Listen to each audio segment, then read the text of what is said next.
Okay, so I guess I'll start the interview off with what is your full name? Donald Leo Byrnes. Okay. When and where were you born? I was born on March 6, 1934 in Houston, Texas. Texas. Can you describe the house and the neighborhood where you grew up? I don't remember much about the neighborhood, but the house was a small two-bedroom frame type house. Small 2-bedroom. And I believe I was born in a little clinic in Houston called the Heights Clinic. The Heights Clinic. Yeah. Okay, and I'm assuming back then there was no air conditioning or anything like that, No. right? No. So it was just... Houston's very warm in the summer. Yeah. How hot would it get? Probably back then in the high 90s. High 90s. Okay. Interesting. And that's yeah, with no AC. What are your earliest memories? I remember two things. I remember my father was a baker, and I remember he brought the truck home. He delivered pastries, pies, and cakes to businesses in and around Houston. And I remember going out there with him and how good that smelled inside that truck where all the pastries were. Right. And then I remember we, on weekends, we would go to Galveston Island. So I just remember the beach mostly. The beach. Okay, Yeah. right. Because Galveston coastal, right? Yeah. That's really cool. I know you just touched on it a little bit, but your parents, what were their names, and if you know, when were they born? I'd have to guess on when they were born. It was my father was probably born in about 1889, and I think my mother was born in about 1901. Okay. And were they born in the United States? Yeah, yeah. Okay. They're my father's family were railroad. They worked for the railroad in East Texas, and my mother was both her parents were immigrants. Her father was a German, and her mother was Swedish, and they had a 48-acre farm in Weatherford, and her father was a baker. He had his own bakery. Got it. Do you remember the name of the bakery? No, I don't. No? Okay. But that was in Texas, okay. Yeah, in Weatherford. Weatherford, okay. So deep family roots and ties to Texas then. Yes. Yeah. Okay. And they did that for a living. Did you have any siblings? Yeah. 2 brothers and 4 sisters. 2 brothers and 4, so you were one of 7 then? Yeah. Okay. I'm the oldest of 7. Oldest of 7, okay. What were they like growing up? Who were you closest to? Probably my little brother, who was, let's see, 1, 2, 3. He was the fourth in the family, David. I was closer to him than I was probably the rest of them. Okay, got it, David. Okay. Do you have any favorite memories with David growing up or in young adult life? I remember when he was born, and it was, I remember when my other 2 siblings were born, but David was kind of special, and he, when he was about 6 months old, he fell out of his bed and broke his shoulder, and so it was all taped up for a long time, and Right. and he cried a lot. We held him, and so that's what I remember. Wow. And he was like an infant when he broke his shoulder? Yeah, about 6 months old. 6 months old. Wow. And they taped it up. Yeah, that's all they did. Just tape it up. That's about all you could do for a shoulder, especially a young newborn child. Newborn, right? Wow, that must have been tough. Did you guys have any like favorite games or activities you do as kids? Probably we liked to fish. This was when after we moved to Weatherford, Uh-huh. and we were about a half a mile from the creek. So Okay, my brothers and I would go fish a lot. The girls did girl stuff, got it. so we didn't have a lot except for playing around the house. Right, They kind of did their thing and we did our thing. got it. Okay, yeah. So your dad would take you and the boys out, and then your mom would do stuff with the Yeah. sisters. Yeah. Yeah. Very cool. What traditions and customs did your family have? Did you guys have anything special that you did or unique to your family? Just always had turkey on Thanksgiving and Yeah. Christmas, and ham on Easter. Okay. Yeah, The food was kind of mostly traditional. Things were pretty good. I was born in the middle of the Depression, so I remember we used to have to go and get free food. My father was very ashamed of that. And, I would go with him. We lived about a mile from downtown Weatherford, where we got the food, and he had a burlap sack he'd fold up and put in his pocket, and we'd walk down the main street.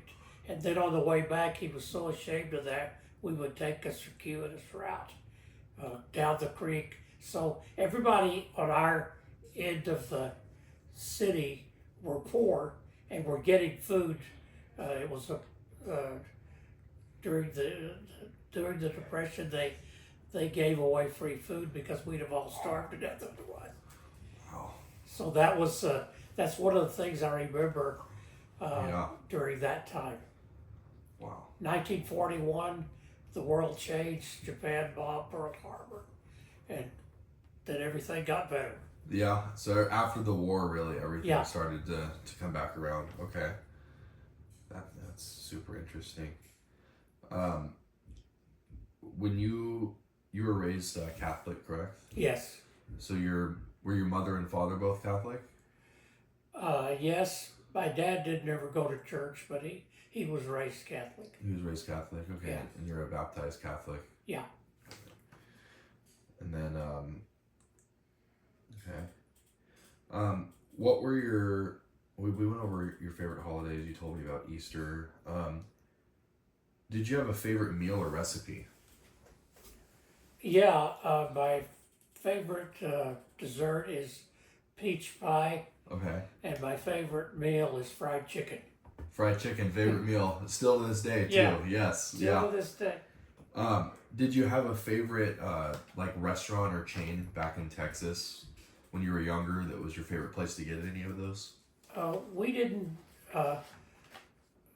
go out to eat much. Okay. I'll give you a little background. My dad was 39 years old when World War II started, and he went ahead and volunteered, and he was gone 3 years in the Southwest Pacific. He fought in New Guinea and those islands around there, around Australia. When he came home, he was an alcoholic and he had emotional problems. I think it was probably what they call PTSD now. And things were bad. He decided he would go to work in Dallas, and for a while he supported us pretty well. And then he got to where he wouldn't send money every week, and then he just disappeared when I was 14. So that put us in a really bad spot. My mother had to support us by herself, and so my brother and I, she cleaned other people's houses, and she ironed other people's clothes, and my brother and I mowed lawns, and we spent a lot of days not having food, and I remember that dramatically, and it was an awful time, but there was nothing we could do about it. We did the best we could. And how old were you around that time when that was happening? I was 14 when he left, Okay. and then so between the time I was 14 and 18, we lived in abject poverty is what we did. There, 7 of us, or 8 of us, lived in a 3-room house, not a 3-bedroom, a 3-room house. So like a living room, bedroom. Living room, a bedroom, and a kitchen. Got it. So really a bedroom Yeah, house. yeah. Wow. And you all just slept in the same room, just a bunch of. My mother usually slept in the living room with the youngest child, and the rest of us shared 3 beds in what we call the middle room. Okay, in the middle room. Got it. So that must have been a pretty tough time. It was bad, but it taught me a good work ethic, and I could not wait until I got old enough to get a job that was a 40-hour-a-week job. In fact, when I was 16 years old, I approached my mother and I said, "I'm not going back to school when school starts in the summer." She said, "What do you mean?" I said, "I could clear $30 a week. I could get a job in Fort Worth, and I got a ride." And she said, "No, you're going to finish high school." And that was it. And I finished high school. It was a smart thing for her to do, and I'm glad that she didn't allow me to do that. But I needed to get us something to eat every single day, and Right. so it worked out okay. There was a guy that was the caretaker of one of the cemeteries, and he made me his assistant grave digger. He got $15 for digging a grave, and I got 5 for helping him. I had to do all the hard work, but it just saved our life in a lot of weeks. My mother would iron other people's clothes, and so some weeks we'd have a bad week. If we had like 2 people die, we dug 2 graves. That's $10. That was a lot of money for us. Got it. So yeah, those are the kind of things I remember. Right. So with that time, what year was that about? That would have been 1948. 48. So just for context, $10, like what could that get you in that time with $10? We could eat 3 days on $10. All 8 of you. Yeah. So 8 people could eat. That was things like bologna sandwiches, pinto beans, cornbread, Right. rice. Some pretty good food that had a lot of nutrition connected with it. Other than the bologna sandwiches, that was a treat. That was a treat. Yeah, right. once in a while. Yeah. So it's about $5 a day to feed all 8 of you. Yeah. And is that 3 Yeah. meals a day? Yeah. Wow. Okay. That's incredible. That's different now. Oh yeah. Yeah. Yeah. Okay. So where did you go to school? I went to school in Weatherford. Okay. I went to James Bowie Elementary School. At that time, they had the junior high school and the high school on the same property. So I went to Weatherford Junior High School for the 7th and 8th grade, and then the 9th to the 12th grade, I went next door to the Weatherford High School. Okay. And then for college, did you go to college?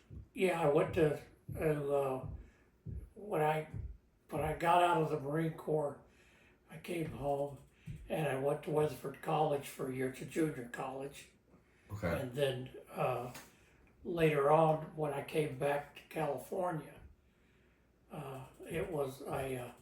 went to Los Angeles City College, got my 2-year degree there, and then I went to Cal State Los Angeles and got my bachelor's degree and my master's degree. I got those in criminal justice. Okay. So a master's degree in criminal justice. Um, in high school and grade school, what subjects did you enjoy the most? History probably was the most enjoyable. History? I hated English. Yeah. Had a hard time passing English Yeah. because I wasn't interested in it, and I didn't work hard enough. It was all my fault. Okay. Just, but you didn't have a natural inclination to be, it wasn't interesting to you. No. No, but history was. Yeah. Okay. And that was your favorite then. What were your school friends like? Did you have a best friend growing up? Yeah, I have. It was a fella named James Sosby. He's still alive in Weatherford. Really? We still communicate. You still talk? Yeah, he's about 10 months older than I am, so Okay. he's already 91. Right. So, and I'm 90, so yeah, we still have a good relationship. We both were in the Marine Corps. He quit school when he was 17, and his mother signed for him to go in the Marine Corps. My mother said to me, "You're not going to do that." So I graduated. Graduated. Yeah. And then, what age did you go into the Marine Corps? 19. 19. When I was a senior at Weatherford High School, I had a civics teacher by the name of Mrs. Childress, and she was aware that we were very poor, so she contacted me about the time school was out, and she said, I've been asked to recommend some students to go to work for the FBI, and I'm going to recommend you. Would you be interested in that? And I said, yeah. And so it was for a clerical job. Okay. And so she contacted them. They sent me a 29-page application. 29 pages. And I filled that out, and they did a background check on me, and they hired me, and I went to Washington, D.C. when I was 18, and I worked for them for 13 months before I went into the Marine Corps. Got it. So you were a clerical employee for the FBI? Yeah. Okay. Wow, at 18 years old. Yeah. That's really impressive. That's crazy.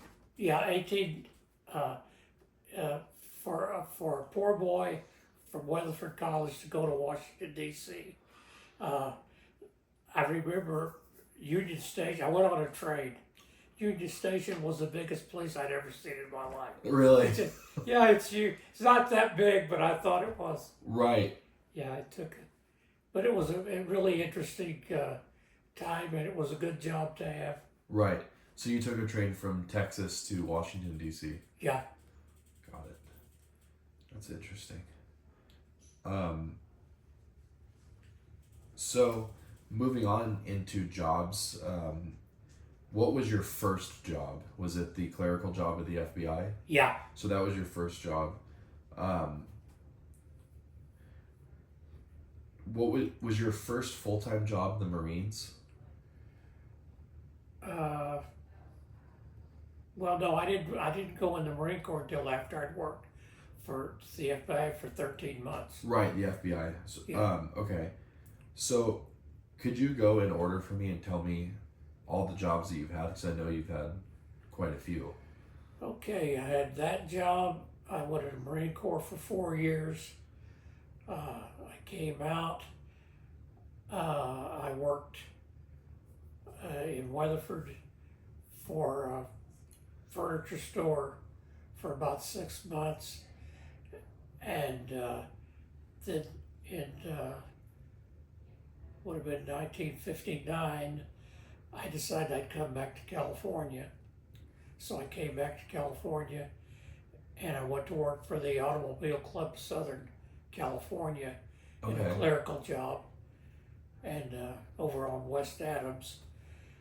And then in 1963, while I still worked for them, I got the Los Angeles Times one Sunday, and I read an article that they were hiring deputy sheriffs, and it paid $250 a month more than I was making working for the automobile club.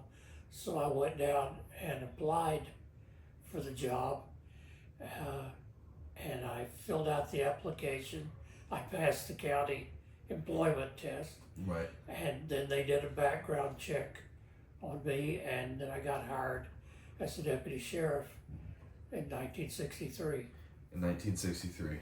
Yeah, and I stayed there 26 years Right. until I retired. God. And you retired in the 80s from the sheriffs? Yeah, Okay. I retired as a lieutenant. As a lieutenant with Yeah. the LA County Sheriff. Okay. What was well, I guess like the most, what's the craziest thing you did on in the LA Sheriffs as a sheriff? Probably the two riots that they had while I was working, the Watts riots in 65 and the East LA riots in 71. Got it. So those were. Yeah, that's the most times I got shot at. Really? And not hit. Yeah. Were you ever hit in the line of duty? No. No. But you were shot at. Yeah. How many you were shot at? So you were there for 2 decades. Yeah. Over Yeah. 70s, 80s. What did you do after you retired from the sheriff's department? Well, when I retired, we went back. I rode back to Texas, and so I didn't do anything for a while, and then my wife had a tendency to spend a lot of money. I left California with a good amount of money in the bank, and we bought a house, and everything was going fine. And then she spent too much money, so I remember the bills came in one month, and I said to her, I got more going out this month than I got coming in. I got to go back to work. And she said, I'll also go back to work.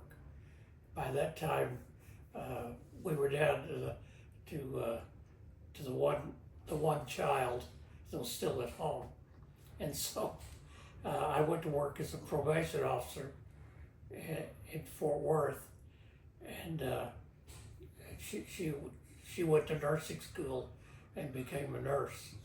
So then that probation job was the last actual job I had. I did that for 7 years. Okay. And then everything got back to normal. Back to normal. Okay. Yeah. So a long career in public service and law enforcement then. Yeah. Your whole life. Yeah. Got it. Do you remember your badge number from when you were an LA County Sheriff?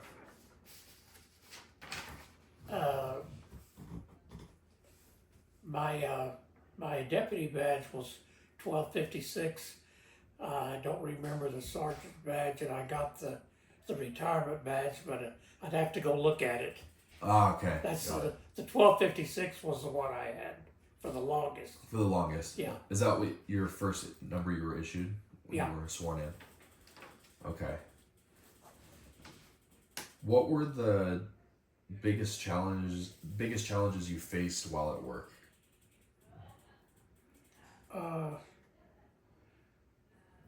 Well, you have to. You back then you had to go. You came out of the academy and they sent you to jail for 2 years.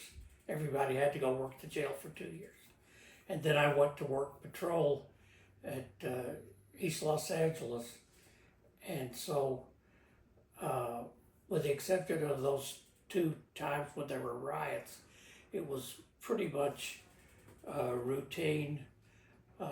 You ride around in the radio car, you answer calls, you get a hot call like a robbery now, or burglary now. So the adrenaline goes and away you go, and you get a backup. And so those are not the majority of what goes on. It's back when I worked, I would say, was the golden age of law enforcement around here. The good people always had your back, Yeah. and the criminals, they were doing their thing, and we put them in jail, and they served time. Whereas now, it's what's happening, and it's not Right. not good when you don't hold people responsible for their actions. Yeah. Things get out of hand. Right. As we're seeing now and we're living through.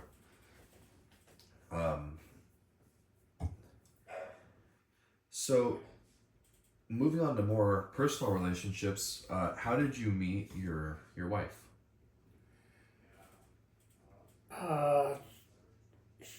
She was. I had a friend, John Hundley, who I'd gone through the academy with, and they were married at the time, and then they got a divorce. So he called me and he said, "Hey, would you take Linda off my hands? I got this other relationship." They were already divorced. "Would you take Linda off my hands? I got this other relationship, and so she needs something to do." So I said, "Yeah." So he took me over, introduced me. We had a few dates. We went together. They got their divorce. We dated for about a year. Wait till the divorce was final, and then I took her to Tijuana, and we got married. Really, you got married in Tijuana? Yeah. Wow, that's crazy. Did anyone else go with you, or was it just you? No, just the two of us. Just the two of you? Okay. Do you know where she was originally from? Where she was born? Yeah, she was born in the house. Well, not in the house, but there where Jody and Mark and I live now. Oh, okay, right, in Hawaiian Gardens. Okay.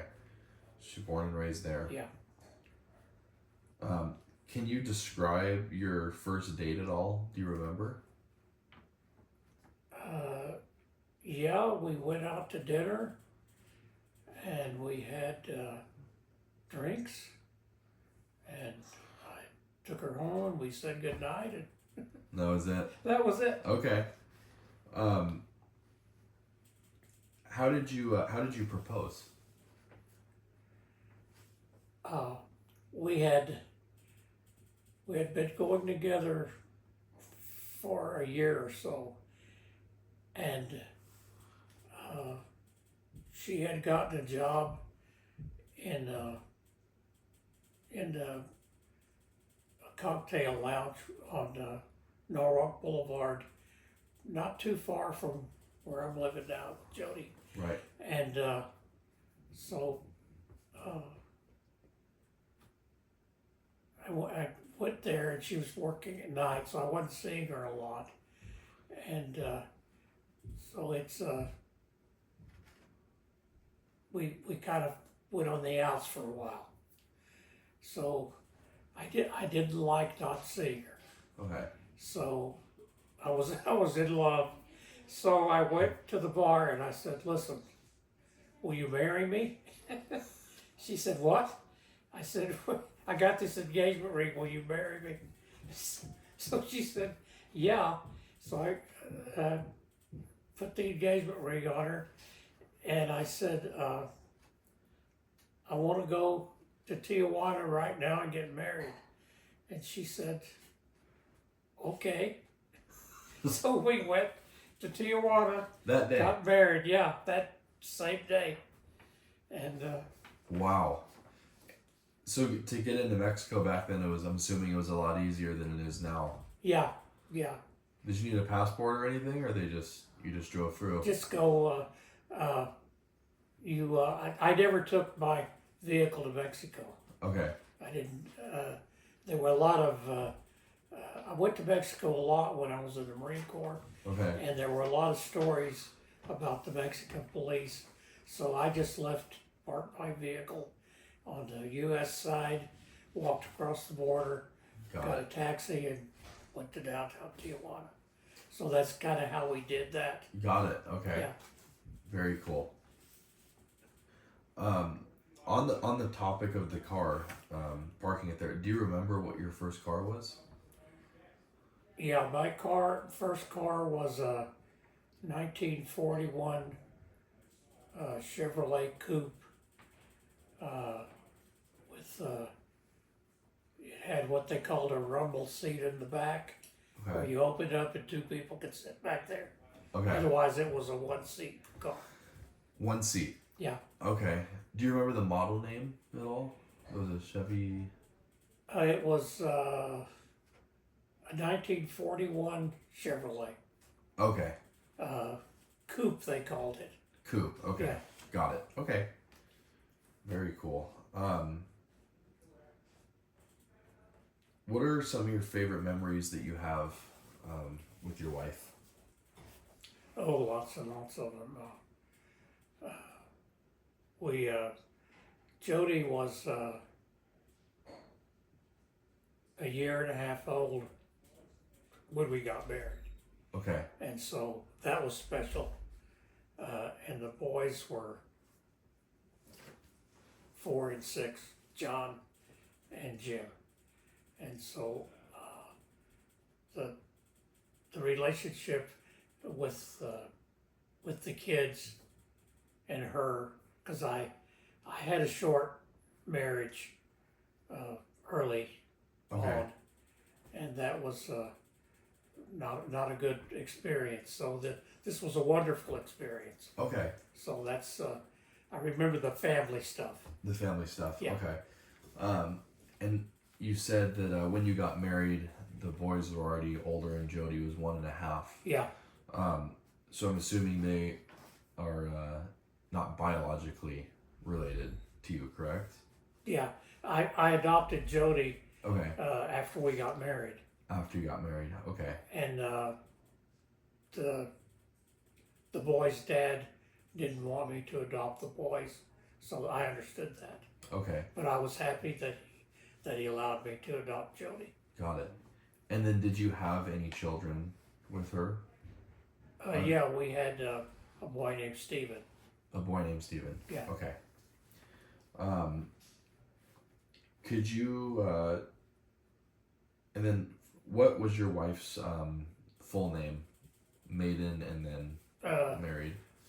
Linda Sharon Bailey is her maiden name, Okay. and then her married name was Linda Hundley. Okay. And then when she married you, she changed her last name to, Yeah. right. Okay. And then your children's adopted included children's full names. James Michael Hundley, John Robert Hundley, Joanne Ruby Hundley at the time until I adopted her, and Stephen Anthony Byrnes, and then I had a child by a first marriage whose name was Donald Joseph. Okay. He's it's kind of a strange tale. About 30 years ago, I had given him a pickup truck, and I was living in Texas. He called me and said, "I'm going to go to Mexico. I'm with a girl who's pregnant. It's not my child, but we're going to go down there, and she's going to have the baby down there, and I'm going to help her take care of it." And I said, "You don't have to do that. we were living in Texas at the time. I said, "You come here, we'll get her care." I said, "I don't care that it's not your child," and I believe that it wasn't his. And so he said, "No, that's what we want to do, and I'll contact you later." And that's the last time anybody ever heard from him. So I have no idea whether he's still down there, whether he's still alive. It's kind of a thing where I haven't had to go through losing a son because I can't be sure he's not there.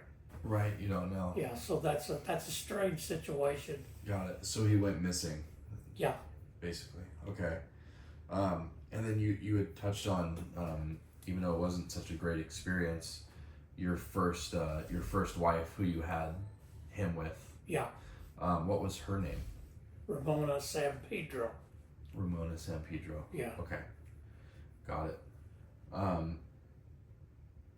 She was from Spain. She was from Spain. Okay. Yes, and she did not want to be called a Mexican. Got it. Okay. The Spanish people from Spain, Right. or just don't want to be. At least that family Right. didn't want to have anything to do with the Mexican community. Okay. Got it. Okay. I had to learn that. Yeah. What are some of your proudest moments as a parent? Oh, when my kids would graduate from one school to another, Right. Graduations. and when they get married, when they have children, those kind of things. Got it.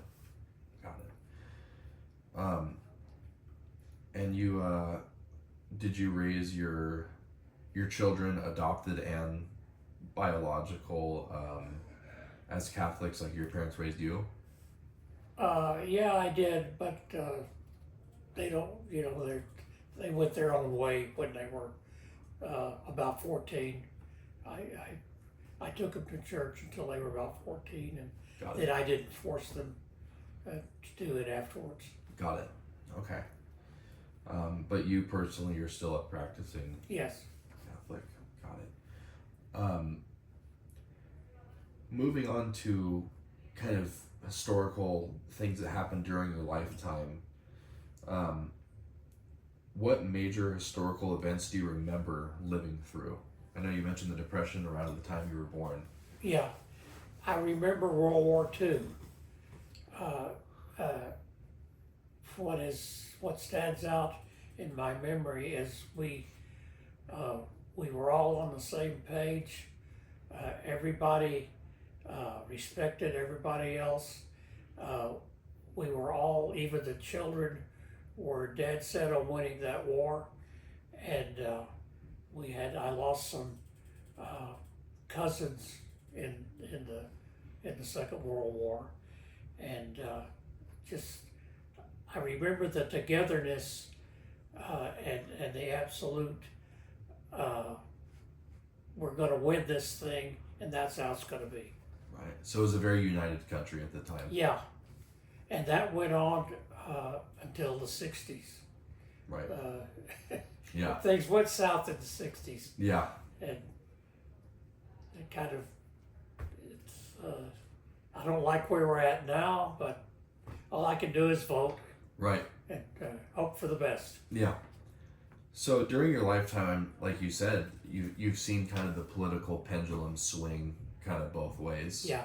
And right now the pendulum is swung pretty far left. Yes. In your experience throughout life, do you think that pendulum will ever swing back? I think this coming election in November is critical for us. If we don't maintain at least one House of Congress, if we get the presidency in both houses, I think things can get turned around. If it's a total Democrat take over, I think we're on our way to not being who we used to be. Got it. And then you said in the '60s, it kind of started to go south. What sparked that kind of social downward change, do you think?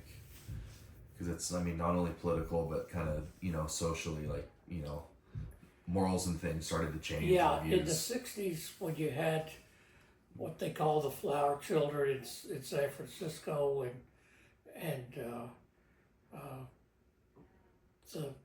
all the people reached a point where religion was no longer as important as it used to be. And religion to me is a personal thing, so I can't hold it against somebody who doesn't want to go to church and all that. But and it slowly got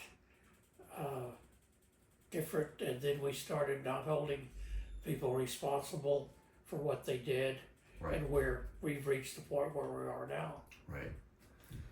Yeah, and we're kind of living now through the consequences of those actions, of kind of letting things slide where they shouldn't. And Yeah, it got out of hand during COVID. Right. Yeah, because it was nobody knew what we should do. Right. I think the government made some bad decisions. Yeah. And now I don't know how we're ever gonna get this crime problem licked. Right. It's I'm really concerned about that. Right. So would you say that the California that you visited when you were in the Marines and you lived in as a sheriff is a different place now? Yes, it was a totally different world. This is I don't understand. But we're highly taxed, and we still can't solve that homeless problem. Right. I remember, I think the golden age for me was when Ronald Reagan was governor. Right. And then later became president. And so it was, times were good, and the taxes were reasonable. Right. And now we're overtaxed, and Right. and we have a terrible crime problem, and Right. the people who should care don't care. Right. So that's my opinion. Yeah. And that's why we probably see so many people that live here and have lived here for generations leaving to places like Texas, where you're from, Yeah, yeah. and other states where Yeah. it's run in a better Yeah. way. Got it. What changes have you seen in technology and society over your lifetime? Oh my goodness, it's amazing. I'm not a computer guy. Right. Like, I got this little flip phone. I answer it. I make calls. That's all I do on it. Right. Okay. And so all this, the computers and this AI thing that's coming up, I think is probably could be a wonderful thing or a terrible thing if they don't get it under control, and if the wrong kind of people don't get involved in it. Right. But it's gone from no cell phones to everybody has a cell phone. Right. From automobiles that almost drive themselves. So it's just been a 100% difference in how it used to be.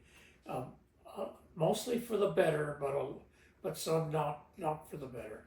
Right.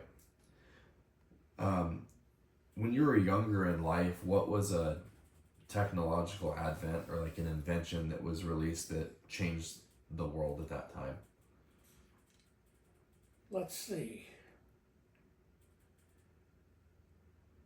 Probably the advent of computers Computers. changed it the most. When would you say that was really when it was at its peak of kind of changing life for most people? think in the 70s it really got going for me, 70s and that I noticed it. that you noticed So it. it's around the 70s and 80s, Got it. and now we're so far past that. Right. So do you remember life before the internet, Oh yeah, yeah. when there was no computers, you know, instant communication, all before that? Oh yeah, yeah, yeah. It's it's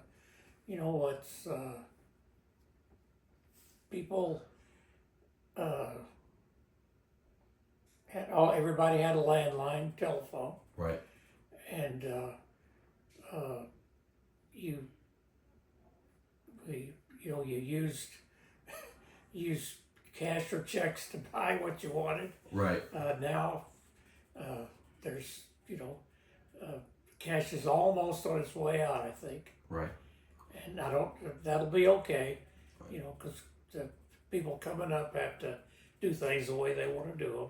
Right. And so, yeah, it's just those kinds of changes, and the different attitude on what is acceptable and what is not acceptable. Right. I have no idea how we can have so many people running around in Hamas headscarves, my fellow citizens, who think those people are right. Yeah. It just, Right. yeah. Absolutely, I agree. Do you think that the advent of the internet in regards to like social media and just everything being posted publicly, and at a time where when you were alive, probably everything that's posted now is just a private matter, everything being Yeah. posted. Do you think is a detriment to society, or do you think it's a positive thing? Yeah, but I have to be careful when I make judgments about younger people, because I grew up in a different time. This is normal for you folks. And I wouldn't want to go on and tell everybody everything there is to know about my life and my family and whatever. That's kind of private stuff. Got it. And it seems to me that it's all out there. Right. Yeah. And I understand that there's a different generation running things. And I think we'll be better off if we could get all the old people, my age and a little bit younger, out of positions of power, and bring your generation, the younger people, in and see how you want to run it. Right. Because we're in bad shape now. Yeah. Definitely, we are. Do you think the way that our country is being run, the laws that we have in place, do you think that was the intention that our forefathers had when they founded this country? No. Right. Not at all. No, they had a different. That's why they wrote the Constitution and the Bill of Rights, and everybody agreed that was a good thing to do. I've seen some reports recently that said the scholars of the past had said that democracies last about 250 years. We're coming up on that We are. particular time. Tomorrow is the 4th of July, and it's going to be the 246th. Yeah, year. and I'm concerned about our democracy and whether it's going to last. And I think this election in November is pivotal. Yeah. And we may get on the road to going back to what the founding fathers decided we ought to be, but I'm not sure. Right.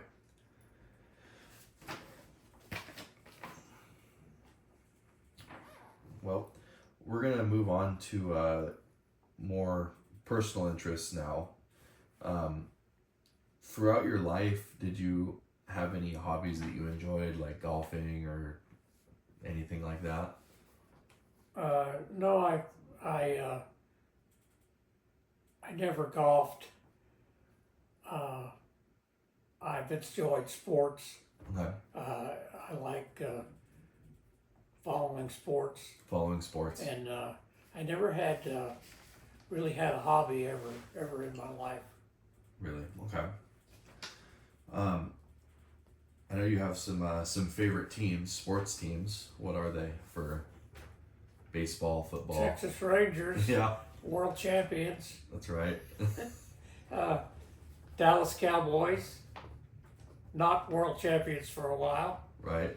Uh, and when I moved out here in '59, I was it's about the time, I think in 1960, that Gene Autry started the Angels, Right. and so that was my team for a long time when I was out here. The Angels, right? Yeah, and so yeah, sports has always been great.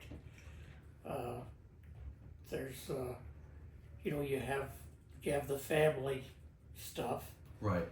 but that's mostly what I concern myself with: Got it. family and sports and making a living and all that kind of stuff. Right. Okay. Did you have any favorite movies or books that you enjoyed specifically? Yeah, I like old Western movies. I Okay. watch a lot of them Okay. on television now, and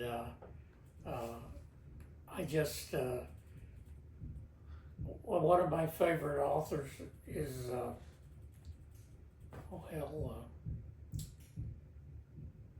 guy that I'm reading. I just read the biography of Chris Christopherson. It's he's an amazing fellow. He's about 70, 80 years old now. Right. But he had an amazingly talented person.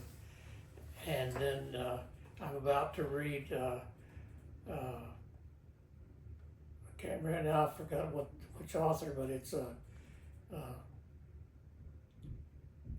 we got the guy that writes the golf books about golf and so forth. I forgot. I got this Okay. short-term memory problem. So. No, don't worry about it. But anyway, that's a lot of sports books I like to read. Okay. Very cool. Over your life, if you had to pick one place that you had as a favorite that you traveled to, what would it be? I liked Japan. When I spent 13 months in Japan, Okay. and I liked the people, and I liked the food. Okay. So it was a good place, I thought, and, Right. they're good people. Okay. And you went to Japan during your military service, I'm assuming, right? Yeah, Okay. So you were stationed there. yeah. Do you Yeah, remember? I was in Japan, then I went to Korea for a while, and then came back to Camp Pendleton. Got it. Do you remember what cities you were stationed in? I was stationed near Yokosuka, Japan, and I went to Tokyo once in a while, Okay. and went to Kamakura to see the Big Buddha, and the tourist places. Right. And then in Korea, I was near a town called Kempo, and that's where our base was, and it was mostly a farming community. Got it. When I was there, Seoul had been pretty well destroyed earlier in the war, Right. and so I recently saw a picture of the skyline. And Right. it looks like New York now. Yeah. No, it's a huge Yeah. metropolis now. Yeah. Um, And I think that I like the South Korean people. Yeah. I didn't have as much to do with them as I did the Japanese people. Right. We had I was in Japan 8 years after World War II was over, so they were still under occupation. Right. But we were giving them more of their freedom back Right. at that time. So we had what we called houseboys who came to the barracks, and we paid them to do our laundry so we didn't have to do it, Right. and shine our shoes and all that kind of stuff. So a few of them invited me to their homes, and I was impressed with how gracious their parents were, and the fact that we dropped 2 atomic bombs on them. Right. And they had basically forgiven us for that. Yeah. So I thought that was a good thing about them. Right. So do you remember when the bombs were dropped? Yeah. What was I guess you and the world's reaction at that time when the United States did that? It ended the war, so that was good. Right. After I was, and I saw you saw what they call newsreels then, and you saw a few of them in the utter destruction. While I was in the Marine Corps and while I was in Japan, they sent me to a school called Atomic, Biological, and Chemical Warfare. And I saw all of the pictures of Hiroshima and Nagasaki that nobody in America had seen.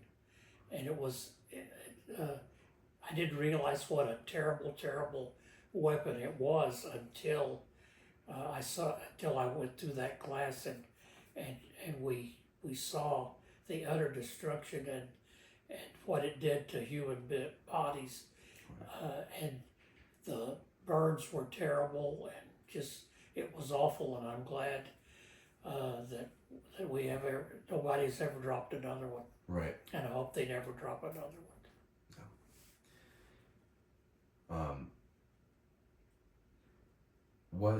So that was with that. Do you remember, even though you weren't enlisted at the time, do you remember the Cold War? Yeah. At any point, did you think that Russia was going to invade the United States? No, I didn't. I always thought that we and the people in NATO would kick their butt. Really? I don't think Vladimir Putin runs his mouth a lot, saber rattles and all that. I think that's all that is. Got it. Yeah, because. So you didn't see it as a legitimate threat? Yeah, every major city, every major military facility in Russia has been targeted since the Cold War, and once he does, if he ever deploys an atomic weapon, Russia will be destroyed. Right. Overnight. Absolutely. Do you still think that the United States is the most powerful nation on the planet? Yeah, but I think we have the Chinese as a close second. It's a close second. If the trend in the society keeps going the way that it does, do you think in the next 20, 30, 40 years China will surpass us? I hope we change administrations and get there's a lot we can still do, and we got to stop depending on them for so many things that we need to live, like pharmaceuticals and battery technology and all that. We got to get back to making those things in this country. Right. And we've yet to do that. Right. Do you think that if Japan never attacked Pearl Harbor, because at the time the U.S. was pretty set on self-reliance kind of closing off and letting whatever happens to the world happen. Do you think if we had gone that route and Japan had never attacked Pearl Harbor that we would be better off as a country in present day? I don't know whether that would be true or not. I think we would eventually had to get in the European War, Okay. and I think we got into the European War when Japan attacked us. Right. So I think it would have been maybe a few more years before we had to go to Europe. Right. We basically saved the United States. In my opinion, saved the world twice in the first half of the 20th century, World War I and World War II. Right. So Yeah, absolutely. And obviously you remember 9/11. yeah, Where were you when you first found out the towers were hit? I was a watch commander, and I'd just been promoted to lieutenant. I was working the old jail in Los Angeles, and we were about to go have lunch when all that happened. So Right. we went to the television set and watched it. What was your initial reaction? What was everyone's initial reaction? What did they think? Kind of didn't know what to think for a while. And then it was, how did we miss this? Right. Did you think there was an attack coming to the West Coast after the second plane hit the tower? No, I didn't. No. So you thought it knew it was an isolated event Yeah. in New York. Okay, and then kind of moving on to this section. I know you've mentioned Texas, California. What other states have you traveled to throughout your lifetime? Washington, D.C. I've been to Oklahoma a lot. Been to Arkansas. New Mexico. And then Arizona and Right. Las Vegas and Nevada. places like that. I've never actually gone to many of the Midwestern states, Mhm. and I don't think I've ever been to Washington or Oregon either. Got it. So never the Pacific Northwest, right? Yeah. Like that. Is there a state that you've always wanted to travel to, or anywhere in the world for that matter? No, I pretty much want to stay in this country, and there's no state that I'm anxious to travel to. I've seen a few, and Yeah. I'm You're happy with where happy you've been. with what I got. Yeah. Got it. What do you consider to be your greatest achievement in life?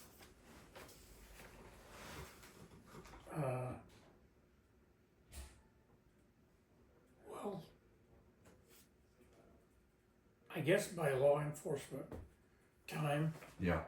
was the time as a deputy sheriff and the time as a probation officer. I think I accomplished a lot, and we did a lot of good. Yeah, absolutely. That's an incredible achievement. What advice would you give to future generations? I hate to get into the advice business. Pay more attention to what's happening with your politicians. Try to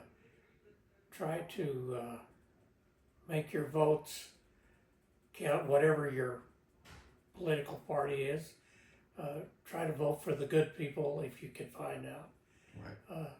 That's basically what advice I would give, and you Right. know, always obey the law and take care of your obligations, support your family, Right. those kind of things. Absolutely. What are your, well, let me word it this way. Is there anything that you would want to say to your grandchildren and great grandchildren who have not been born yet or are on the way? No, I things will be so different for them. There's not much advice I could give anybody except be a good person Right, and respect other people. right. Always respect your family first, and then just be a good person. Be a good person. You're be pretty good. Right. Have a pretty good life if you can do that. Aside from advice, anything else? No, No. that's about it. Okay. How would you like to be remembered? What are some things that you would like to stand out about yourself? The best job I ever had is grandpa. I love being grandpa. Yeah. And I wish I had more financial ability to help my grandchildren and now my great grandchildren. Some I have financially. Maybe I'll hit the lotto one of these days and Yeah. be able to do that. You love your scratchers. You do those on a daily basis, correct? Yeah. What's the most you've ever won? $500. 500 on a scratcher? Yeah. Okay. That's really cool.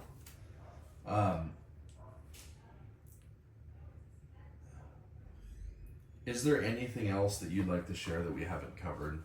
And again, like the idea of this video is, for future generations, my kids, our kids, grandkids, to look back and kind of, get to know you and know the time when you were alive. Yeah. Well, as I've said earlier in the interview, try to be a good person, try to obey the rules, the laws, and always put your family first and take care of your family and your friends, and be proud to be an American. Amen. Absolutely. Okay. Well, I think we went over everything, so I think that's it. Okay, That's all 50 of them. Thank you so much. you're welcome.